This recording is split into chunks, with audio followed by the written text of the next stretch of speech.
ndabaramukije inshuti bavandimwe inshuti z'umusaraba. Dukomeje ibiganiro byacu ku buturo bwera. Uyu munsi dufite insanganyamatsiko ivuga ngo Uwiteka atoranya abahanga bo kuremesha rya hema. Ikigisho kiboneka mu gitabo cyo kuva igice cya 31 umurongo wa mbere kugeza kwa 18.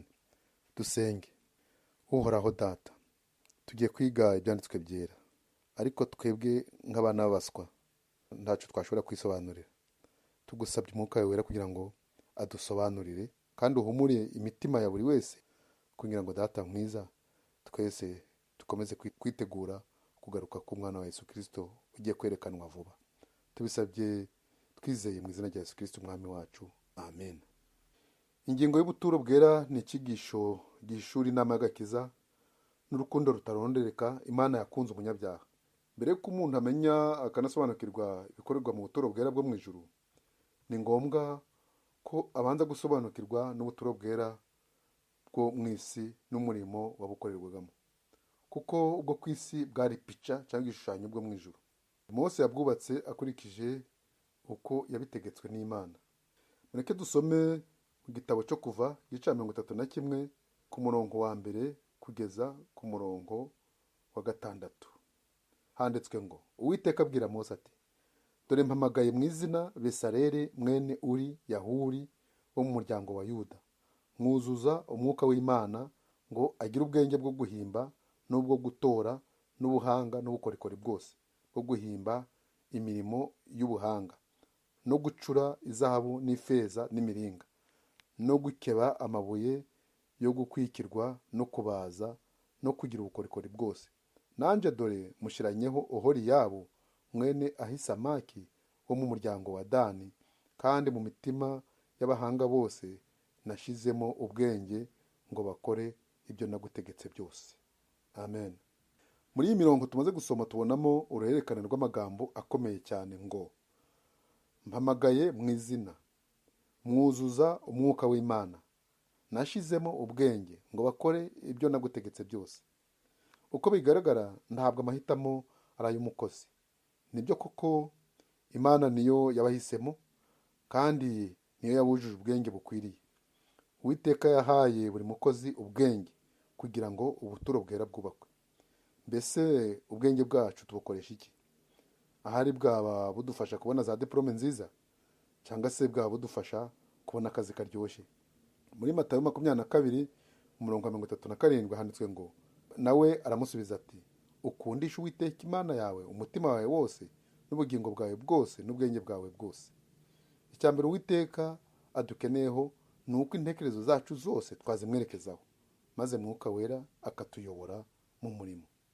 Ibi rero byatumye imirimo itandukanye ikorwa neza muri iyi gahunda yo kubaka ubuturo bwera: isakaro, kuboha imyenda itandukanye, gushongesha ibyuma, gucura, gutunganya imbaho, gutunganya amabuye y'agaciro, guharatura ku mabuye. Ibi byose byasabaga ubuyobozi burimo ubwenge kandi bukerebutse. Uwiteka yahisemo abagabo bafite ubushake bwo kuyoborwa na mwuka wera mu gukora iyi mirimo. Babiri muri bo bahiswemo ku kubitiro, ni Besaleli na Oholiyabu, nk'uko tubisoma mu gitabo cyo kuva igice cya 31 ku murongo wa 2 n'uwa 6. Mu isezerano rishya, cyane cyane mu rwanda rw'Abakorindo mu bice bya 12 na 14, hatwereka ko mu itorero abizera bafite ubushobozi iyo binjijwe mu murimo wa Kristo bakayoborwa na mwuka wera. Bahabwa imbaraga idasanzwe kandi nshya, maze bagafatanya n'abandi mu kubaka urusengero rw'Imana hano ku isi. Ibi birerekana ko mu kuva 31 hashushanya itorero ryahamagawe n'Imana nk'abantu bafite ubwenge n'ubuhanga ndetse n'ubushobozi mu bya mwuka, ku buryo ibyakozwe mu buturo bwera icyo gihe n'ubu bishoboka kandi bishobora gukorwa mu murimo w'Imana mu itorero ry'umunsi.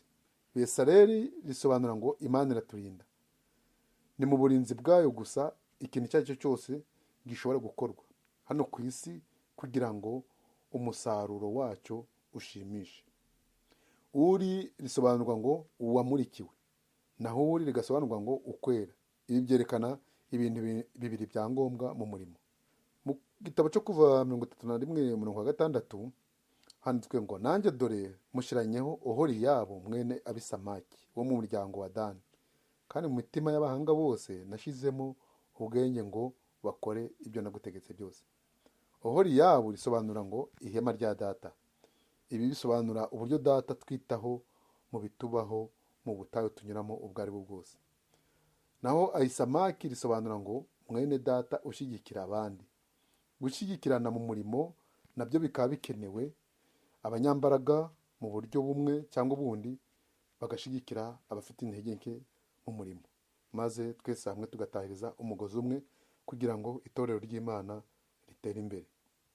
Hari byinshi Imana yaduhaye nk'itaranto ku buryo buri wese yagombye kwibaza mu mutima we ati kuki ntuzuzwa Mwuka Wera? Icy'ingenzi ntabwo ari ukureba niba dufite ubwenge karemano, ahubwo ni ukwibaza impamvu tutuzuye Mwuka Wera.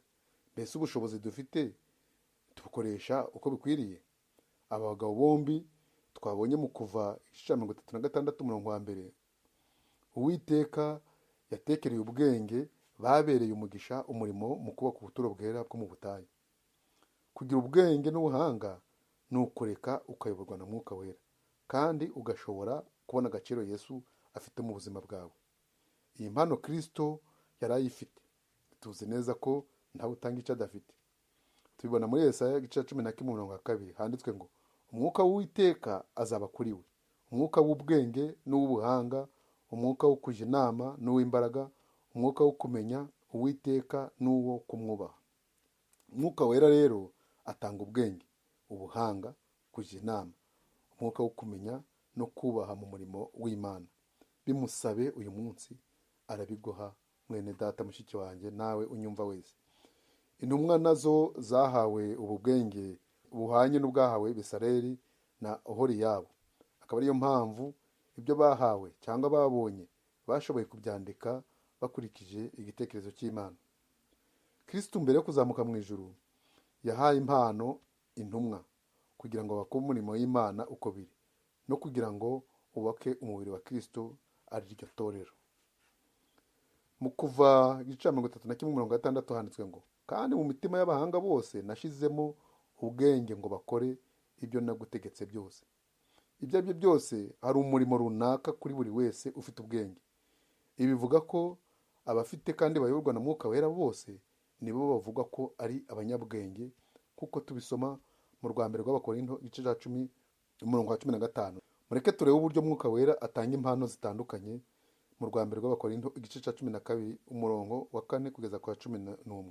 Handitswe ngo icyakora harimo impano z'uburyo bwinshi, ariko umwuka ni umwe. Kandi hariho uburyo bwinshi bwo kugabura iby'Imana, ariko umwami ni umwe. Hariho n'uburyo bwinshi bwo gukora, ariko Imana ikorera byose muri bose ni imwe. Umuntu wese agahabwa ikimwerekanaho umwuka kugira ngo bose bafashwe. Umwe aheshwa ijambo ry'ubwenge n'umwuka, undi agaheshwa n'uwo mwuka ijambo ryo kumenya, undi agaheshwa n'uwo mwuka kwizera, undi agaheshwa n'uwo mwuka impano gukiza indwara, undi agahabwa gukora ibitangaza, undi agahabwa guhanura, undi agahabwa kurobanura imyuka, undi agahabwa kuvuga indimi nyinshi, undi agahabwa gusobanura indimi.